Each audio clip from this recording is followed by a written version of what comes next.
interesting stories he's told me over the years.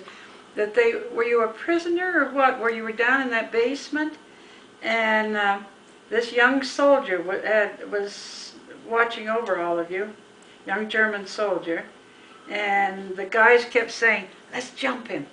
Let's." Oh yeah, and it was good. What it was is the barns like they have in Europe. You don't see them over here that much that I know. They're long, like a huge room. Goes all the way down, and then the part of it's underground. What this was, it was getting toward the end of the war for that area. So this young German soldier, he laid down. They were all prisoners there. Yeah, right? We were all the guys, all prisoners. And then our shells came in, and God damn, boy, you talk about knowing. When our artillery hit, they made a big bang. Anyway, whoever was directing the fire from the outside knew what the barn looked like inside. Because they were shooting and they were landing in the barnyard out there, and then the shells were going off and blowing down through the holes where they drop the coal and stuff in them. You know? Oh, okay. Everything goes down through these holes. And boy, the fire coming through there. We all got down on the basement of that.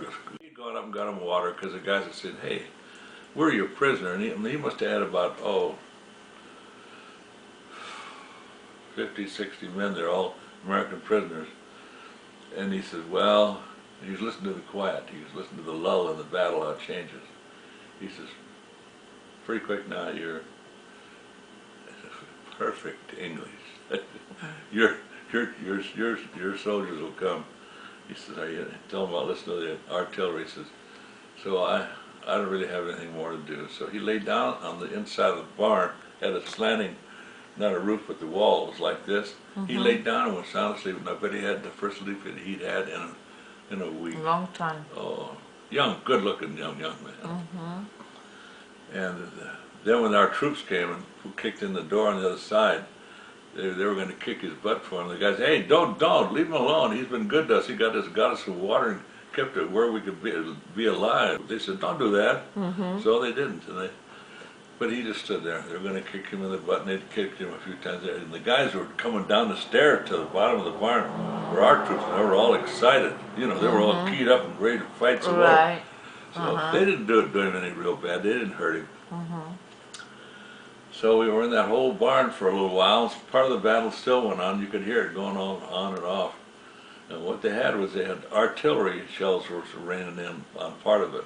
And they were so accurate with that artillery, they put it in between the barns. And they had a mortar is a round tube. And what it is, they drop a shell in it.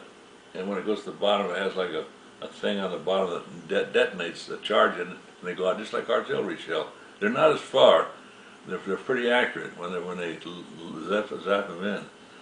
But boy, when that stuff started hitting the roof and all around there, and we waited, all of us got down on the damn floor, that we figured something's going to happen here, because anyway, next thing you know, it got quiet.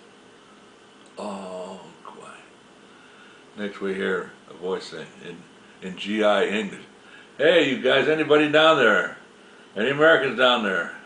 And there was a little lull, and finally said, any Americans down there? And yeah, there was about 200 guys in that long barn. And nobody did anything. German soldiers didn't do anything.